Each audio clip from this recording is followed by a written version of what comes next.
영혼의 만족이란 제목으로 하나님 말씀 나누기 원하는데요.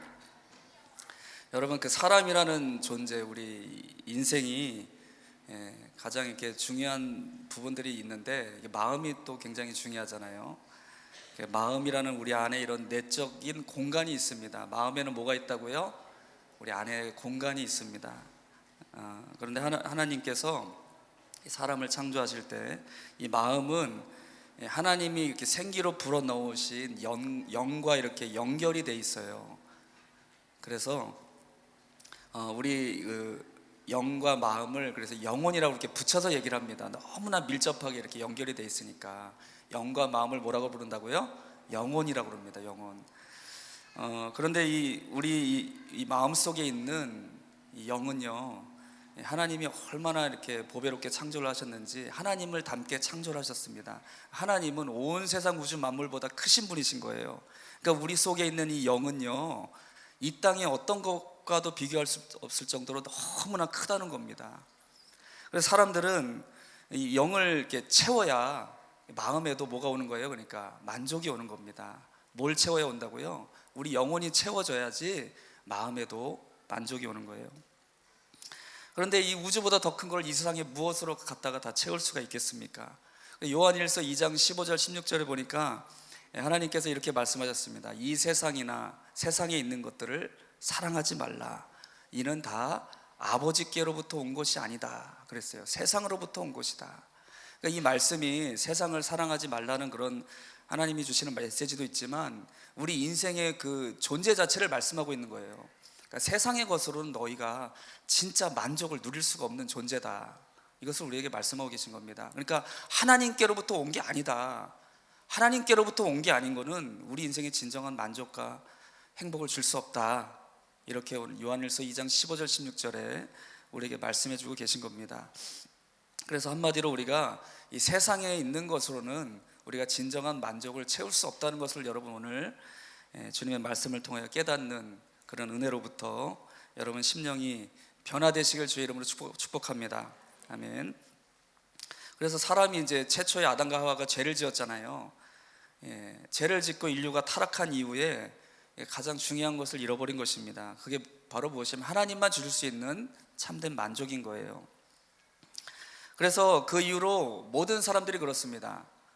사람이 무엇을 찾아다니냐면은 끊임없이 어떤 이런 육체의 그 만족을 좀 채우려고 이렇게 쫓아 살아가고 있어요. 육체의 만족을 채우려고. 근데 이 세상에 있는 것을 채울 수 있다고 그랬어요? 없다고 그랬어요? 없다고 분명히 주님이 말씀하셨습니다. 그래서 이렇게 막 육체의 만족을 채우려고 하다 보니까 하나님의 말씀을 버리고 떠나서 육체를 따라서 살아가기 시작했어요. 그게 창세기에 나오는 내용입니다. 이렇게 타락한 인생들이 결국에는 창세기 6장에 보면요, 하나님이 노아의 때에 이제 이 세상을 심판하시게 됩니다. 근데 그때 어땠냐면은 하나님의 6장 3절에 이렇게 말씀했어요. 그들이 육체가 됨이라 그랬어요. 우리는 하나님이 영적인 존재로 이렇게 몸이 있지만 영적인 존재로 창조하셨는데 그들이 어떻게 됐냐면 육체가 되었다 이렇게 말씀하고 있어요. 그러니까 그들에게는 이제는 다른 것이 없다는 겁니다. 하나님의 말씀도 없고 하나님도 없고 오직 육체의 만족만을 쫓아가는, 육체의 쾌락만을 쫓아가는 그런 죄악된 인생이 되어버렸다는 거예요. 그래서 그때 당시에 어떤 일이 있었냐면 하나님의 아들들인가, 하나님이 택하신 아들들이 자기의 좋아하는 모든 여자들을 다 아내로 삼았대요. 여러분, 이런 세상이 됐으면 그때가 어땠을까요? 무슨 일이 일어났을까요, 여러분? 그러면은 내가 좋아하는 사람, 저 사람은 좋아하겠어요, 안 좋아하겠어요? 모든 여자를 다 좋아하는 이런 세상이 된 겁니다. 그러니까 그때 당시에 여러분, 이게 뭐 성경에 자세히 기록되지 않았지만 온갖 그 하나님의 법을 떠나서 세상이 타락하고 서로 간에 다툼이나 싸움이 일어나고 죽이고 이런 범죄들이 가득한 시대가 되었습니다. 그게 어디서 됐다고요? 자기의 육체의 욕심만을 추구하며 그 만족만을 추구하며 살아가는 그런 인생이 되었을 때, 그때 하나님이 어쩔 수 없이 온 세상을 심판하셨고 노아를 통해서 다시 한번 이 믿음, 하나님이 택하신 의인의 가족을 통해서 이 세상을 다시 번성하게 하시기를 원하셨던 거예요. 할렐루야.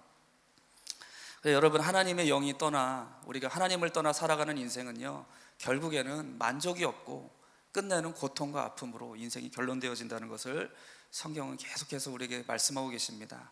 오늘 여러분은 이렇게 좋은 편을 택하셨어요. 할렐루야. 예. 단풍이 아직 안 들었지만 단풍이 들어도 여러분 안 가실 줄로 믿습니다. 우리 교회 단풍도 우리 교회 단풍이 굉장히 아름답습니다. 뭐 어디 갈 필요가 없어요. 할렐루야.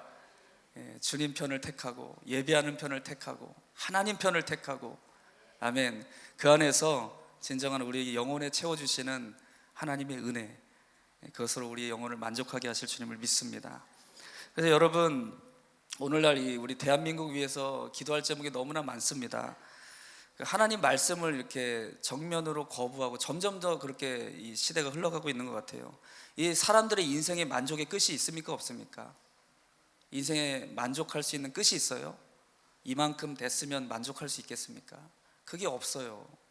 그게 없습니다. 어디까지 가야지 멈출지를 모르겠습니다. 지금도 이제 경기도에 성평등 조례를 통과시켰다고, 제가 정치 얘기하려고 그런 게 아니라 영적인 얘기를 하려고 하는 겁니다. 성평등 조례를 통과시켰는데, 그게 성평등 조례가 그 남자와 여자분들이 어떤 혜택을 많이 못 받고 막 그렇게 불평등하고 그런 게 많았잖아요. 특히 대한민국이 좀 그렇잖아요. 유교적인 그런 사회적인 틀이 있으니까. 그래서 이렇게 남자와 여자의 평등을 얘기하는 게 아니라는 거예요. 근데 그거 했으면 그냥 우리도 박수치고, 그래요, 우리 서로 평등하게 여자분들에게도 더 기회를 많이 줄 수 있는 이런 사회를 만들어 갑시다 할 텐데, 그게 아니라니까요. 이게 젠더 평등 이거를 자꾸 이 법으로 만들려고 하고 있다는 겁니다. 그런데 여러분, 제가 이거를 좀 이렇게 보다 보니까 이 사람들이 주장하는 그 성평등이라는 것이, 그러니까 이제 동성애만 얘기를 하지 않습니다. 그러니까 끝이 없다는 걸 여러분 깨달아야 돼요. 동성애만 얘기하는 게 아닙니다. 그래가지고 이게 그 서구에 이런 동성애를 이렇게 활동하는 사람들이 그 성을 여러 가지를 만들어냈습니다. 만들었다고요. 그걸 하나님은 남자와 여자를 만드셨잖아요, 창세기에 보면. 근데 그 사람들은 한 30여 가지인가 하여튼 수십여 가지의 성을 만들어냈습니다. 그러니까 그것에 대한 평등을 다 법적으로 주자는 거예요. 어떻게 생각하십니까, 여러분? 하나님의 창조 질서를 무너뜨리면서 그들이 원하는 것을 다 이렇게 사회 법제화시키고, 우리가 교회도 그걸 인정해줘야 되고, 이렇게 된다면 하나님의 법과 하나님의 질서는 이 땅에서 다 무너질 수밖에 없다는 거예요. 할렐루야. 그래서 제가 놀랐습니다. 어떤 그 성이 여러 가지 성이 있는데 몇 가지만 데미젠더라는 게 있대요. 반은 남자고 반은 여자고, 그런 성이 어디 있습니까? 이런 거를 평등하게 좀 인정해 달라고 이렇게 법으로 만들어 달라고 하는데, 이걸 어떻게 해야 됩니까, 여러분? 이런 우리가 지금 이런 영적인 움직임이 지금 우리 경기도에서 일어나고 있다니까요. 여러분, 기도해야 됩니다. 생각나는 대로 기도해 주십시오. 하나님이 만드신 남자와 여자가 하나님이 만드신 창조 안에 있으면요, 모든 것이 다 행복해지고 아름다워집니다. 믿으십니까? 할렐루야. 그래서 우리 그리스도인들은 이러한 하나님의 아름다운 법을 이 땅에서도 이루어갈 수 있도록 기도하고, 그런 하나님의 사람들, 정말 올바른 하나님의 말씀의 가치관을 가지고 이 땅을 이렇게 변화시켜 나갈 수 있는 그런 우리 다음 세대를 일으키는 우리 산성교회 되어야 할 줄로 믿습니다. 여러분, 사람의 기술도 끝이 없습니다. 사람이 이렇게 기술을 이렇게 추구하는 목적이 뭐예요?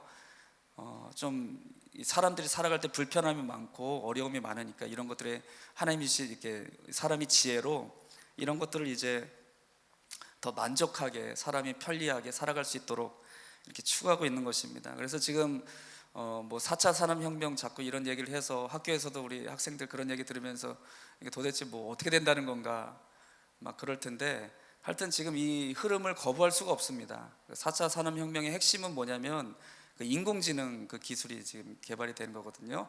과학 시간 아니니까 여러분 잘 들어보십시오. 그래서 주무시지 마시고, 인공지능인데 우리나라도 이제 그래서 그런 학과들을 이제 이렇게 만들기 시작했대요. 카이스트나 연대고대에서 AI 학과를 이제 개설을 했답니다. 이렇게 지금, 근데 여러분, 이걸 제가 이 얘기를 왜 하냐면은 이런 이제 AI 인공지능 시대가 우리 삶으로 조만간에 옵니다. 그러니까 얘네 다음 세대, 얘들이 어른이 되면은 얘들은 그런 세상에서 이제 살아갈 거예요. 그렇게 살아갈 거라고요. 그래서 미리 예방 주사를 좀 놔야 됩니다. 29일 날, 오늘 1일이죠. 9월 1일, 3일 전인가 본데 29일 날 알파 변호사 대회를 우리나라에서 열었습니다. 기사 보신 분 있으신지 모르겠습니다. 알파 변호사 대회 12팀이 참가를 했는데 12팀, 9팀은 변호사로 활동하는 둘씩 짝을 지은 팀이고요. 3팀은 AI랑 변호사, 두 팀은 AI랑 변호사, 한 팀은 AI 변호사랑 일반인, 저 같은 사람, 이렇게 팀을 만들어서 대회를 열었어요. 누가 1등 했을까요? 유능한 변호사가 AI 팀과 변호사가 팀을 이룬 팀이 1위, 2위, 3위는 누가 했을까요? 그래도 변호사들이 하지 않았을까요? AI랑 일반인이 3위 했고 4위부터 꼴등까지 변호사팀이, 이렇게 결과가 나왔어요. 여러분, 이게 좀 우리가 지금 웃을 일이 아니에요. 사실은요, 이게 지금 우리 삶에 밀접하게 지금 다가오고 있는 겁니다. 웃을 일이 아니라는 거죠. 예. 이렇게 사람들이 어떤 이 기술을 발달해 가고 있는데, 중요한 건 뭐냐면은 이 기술이 어디까지 침범을 하냐면은 우리 사람의 영역을 이제 뛰어넘는 그런 것까지 이제 다가오게 된 것이에요. 그 영국의 그 휴먼스라는 드라마가 있습니다. 그 예전에 이제 2015년도에 만들어진 드라마인데요. 시리즈 드라마인데, 그 드라마의 요약을 제가 좀 보게 됐어요. 보면서 참 제가 충격을 받았습니다. 그러니까 이제 앞으로 이게 어떤 AI 로봇이 우리 삶에 들어와서 이렇게 생활화된 그런 세상이 될 것을 이제 이렇게 미리 그려본 드라마예요. 근데 처음 장면이 뭐냐면은 엄마가 막 이제 밖에서 일하시는 분 많잖아요. 엄마가 밖에서 일하고 이렇게 돌아왔어요. 그랬더니 집안이 막 이렇게 그렇잖아요. 엉망이고 집안 신경도 못 쓰고 애들도 책도 못 읽어주고, 책을 읽을 때마다 막 엄마는 재촉하는 거예요. 너무 피곤하니까. 저와 여러분의 이야기 아닙니까? 한 권 더 읽어달라고 하면 짜증내고 막 이제 그런 거예요. 그런데 이 AI 로봇을 아빠가 어느 날인가 사온 겁니다, 그 집에. 그래서 사왔더니 그 엄마가 이제 퇴근하고 집에 들어왔더니 집이 깨끗하게 다 정리가 되어 있는 거예요. 예. 그리고 그 아이가 책을 읽어달라고 그래서 AI 로봇이 책을 읽어주는데, 이제 엄마가 여유가 있잖아요. 그래서 아이한테 책을 읽어준다고 그랬더니 싫다는 거예요. 엄마 싫다고, 그 AI 로봇이 읽어주는 게 좋다고. 이 AI 로봇은 자기한테 서두르지 않는다고 계속 읽어준다는 거죠. 그러니까 이 엄마가 어떨까요? 그 아침상을 차렸습니다. 아침상을 먹는데 와, 아빠가 그러는 거예요. 이게 진짜 아침 식사야. 그 진짜 아침 식사를 지금까지 한 적이 없다는 얘기 아닙니까? 그러면서 막 감탄하고 딸이 와, 너무 맛있고 좋아요, 행복해요. 그런데 행복하지 않은 사람 단 한 사람이 있었습니다. 그 사람이 누구예요? 엄마는 자괴감이 드는 거예요. 자기가 이 집에 존재하는 이유가 이제는 없는 겁니다.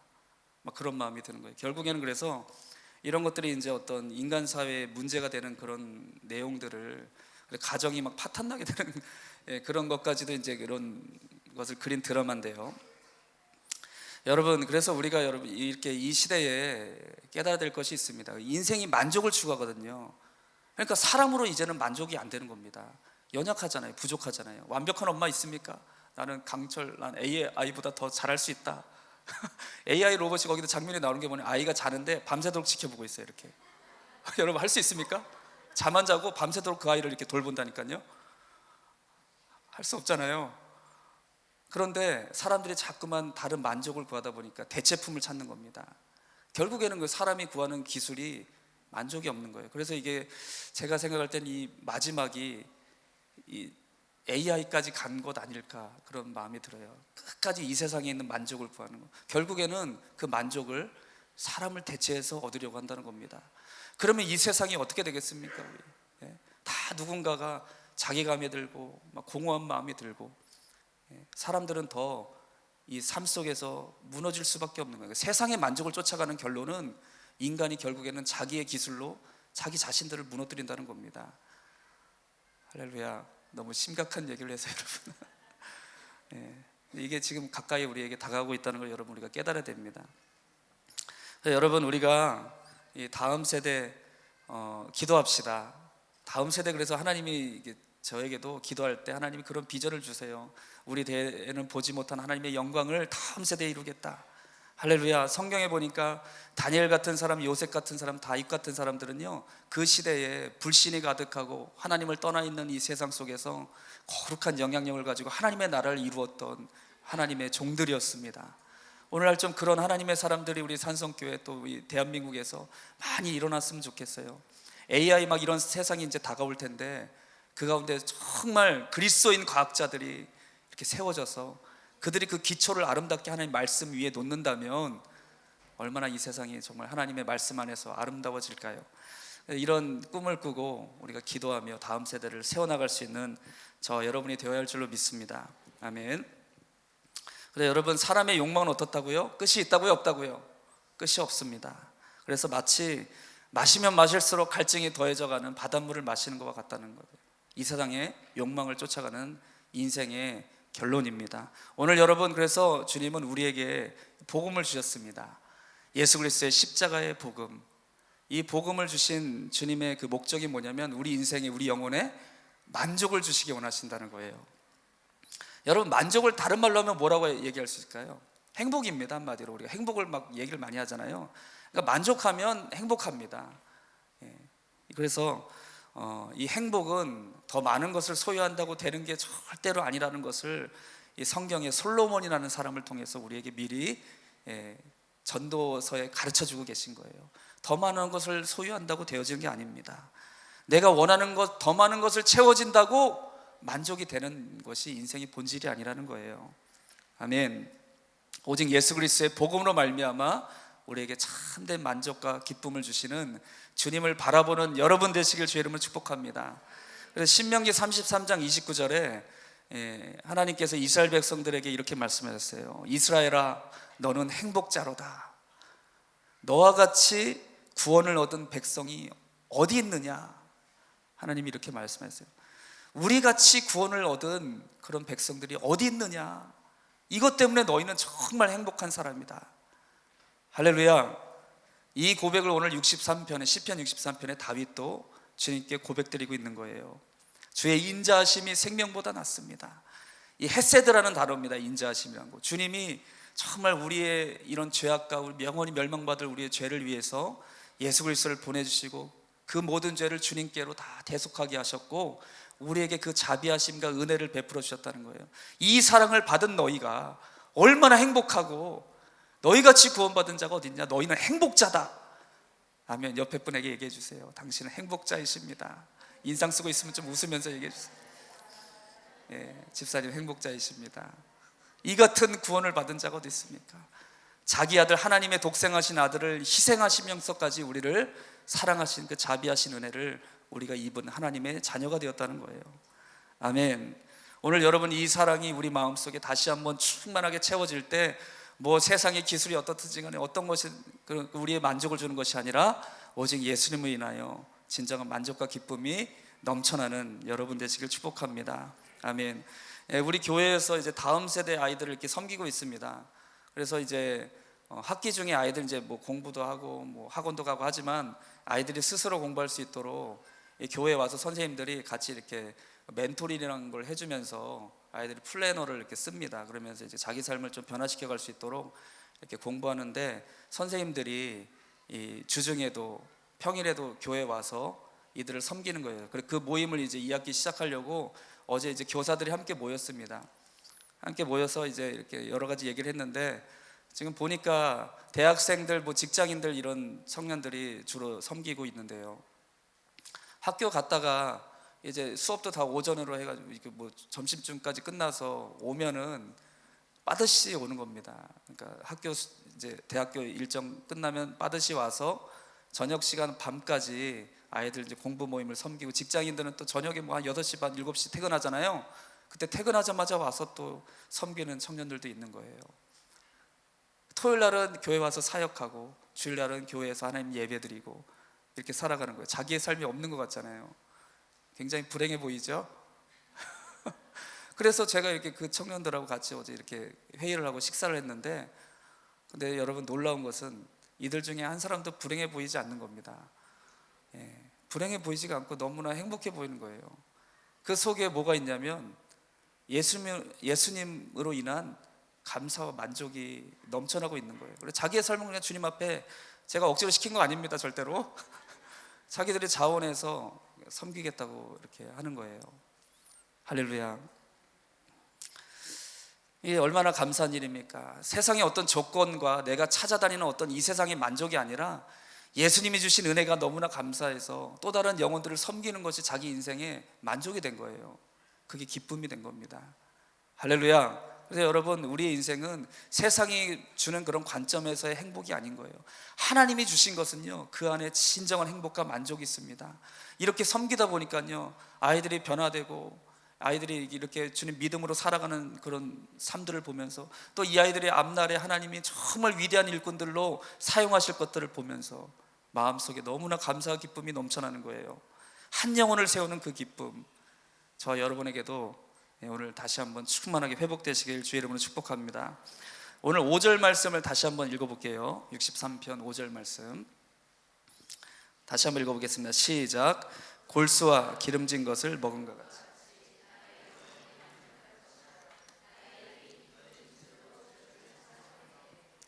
아멘.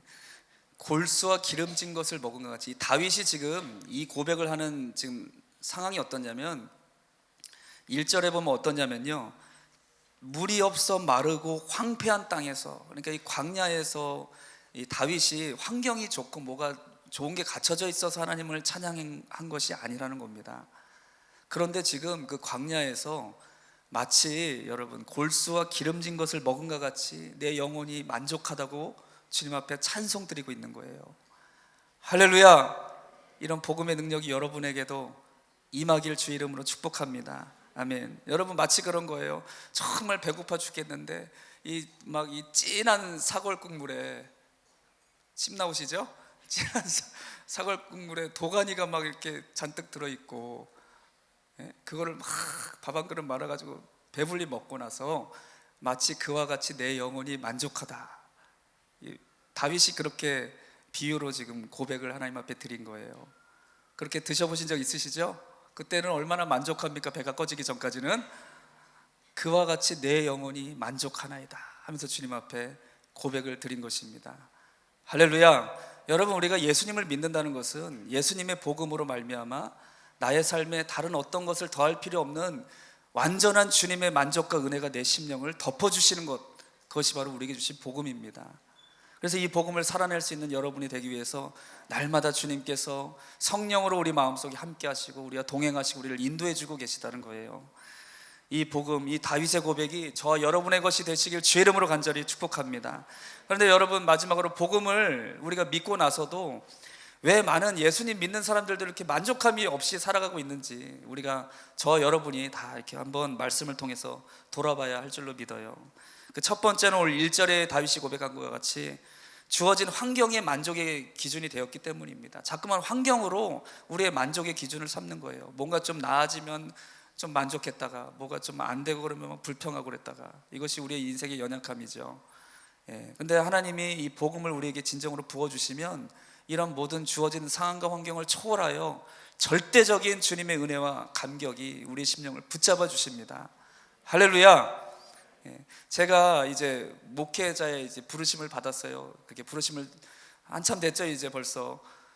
그렇게 받고 주의 길을 걸어가기 위해서 이제 그때 저희 사모랑 만나서 이렇게 결혼을 하면서 이제 신혼 생활을 시작하게 되었습니다. 신혼하면 다 환상이 있잖아요. 근데 신혼을 이렇게 시작했는데 집이 없어요. 근데 이제 집을 해주시겠다고 했는데 이상하게 그걸 받지 말아야겠다는 그런 감동을 이상하게 주셨어요. 왜 이렇게 이상하게 주시죠? 그래서 그걸 안 받고 그냥 부모님 집에 방 한 칸에 들어가서 신혼 생활을 시작했어요. 그런데 저희는 가난했지만 저희 그 사모집은 그래도 조금 잘 살았습니다. 혼수 뭐 할 게 좀 자기가 이렇게 갖고 있는 게 많이 있더라고요. 알고 봤더니 나중에. 그래가지고 그런데 이제 혼수를 살려고 봤더니 놀 데가 없잖아요. 그래서 뭘 사진 몇 개는 못 사고, 하여튼 침대 부모님 거랑 저희 거 사고, 또 침대를 다 놓을 자리가 없어서 매트리스만 이렇게 놨습니다. 그렇게 놓고 신혼생활을 시작했어요. 저희 그 아내가 결혼하면서 한 가지 그 부탁한 소원이 뭐였냐면 화장실만 2개 있으면 좋겠다. 그래서 그렇게 이제 신혼생활을 시작했는데, 그러니까 이제 할머니, 부모님, 그 시할머니죠. 시할머니 지금 여러분 막 기절할 일이에요, 요즘 사람들. 그 시부모님 그렇게 해서 이제 3대가 아파트 32평에서 같이 신혼생활을 거기서 시작을 했습니다. 저는 그때 신학교를 합격해서 경기도 양지에 월요일부터 금요일까지 가 있었어요. 할렐루야. 그래서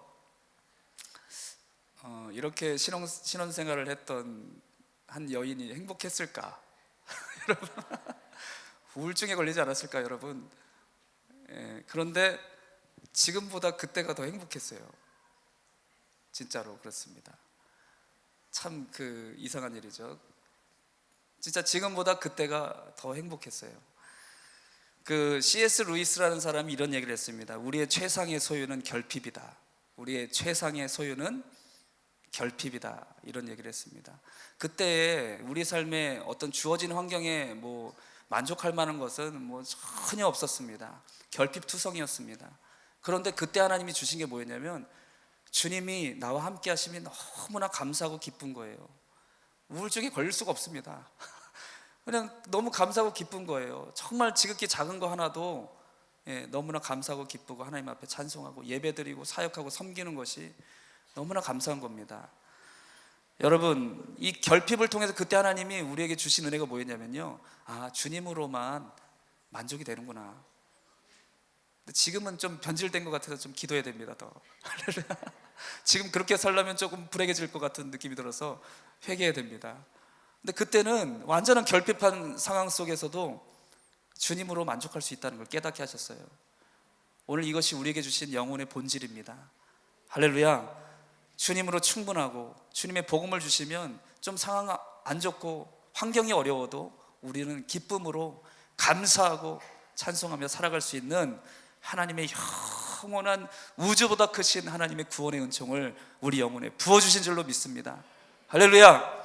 이 구원을 여러분 다시 한번 우리 속에서 발견하고 참된 기쁨으로 살아가는 여러분 되시길 축복합니다.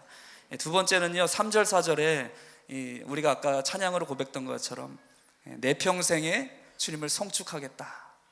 어렵고 힘든 상황 속에서도 나의 평생에 주님께 감사하고 찬송하고 주의 이름으로 내 손을 높이 들고 주님을 높이며 찬송하며 살아가겠다. 이것이 다윗의 고백이었습니다. 오늘 우리에게 왜 만족이 없냐? 감사와 찬송이 메말라 버렸기 때문입니다. 다시 회복하시길 주 이름으로 축복합니다. 우리 입에서요, 주님을 향한 찬송이 나오는 사람은요, 환경에 매이지 않습니다. 언제나 마음속에 그냥 만족함이 느껴져요. 주님이 성령을 부어주시고 채워주시는 은혜가 우리의 심령을, 마음을 가득가득 채워 덮어주시는 은혜가 나타날 줄로 믿습니다. 다시 한번 다윗과 같이 감사와 찬송이 회복되는 저와 여러분 되시길 축복합니다. 마지막 세 번째는요, 빌립보서 4장 11절 12절에 보면 사도 바울이 이렇게 고백을 합니다. 나는 자족하는 비결을 배웠다. 아멘. 나는 스스로 만족하며 살아가는 비결을 배웠다. 나는 그래서 풍부에 처할 줄도 알고 비천에 처할 줄도 안다. 배부를 때도 만족하고 배고파도 나는 만족하다. 이렇게 살아갈 수 있는 일체의 비결을 배웠노라.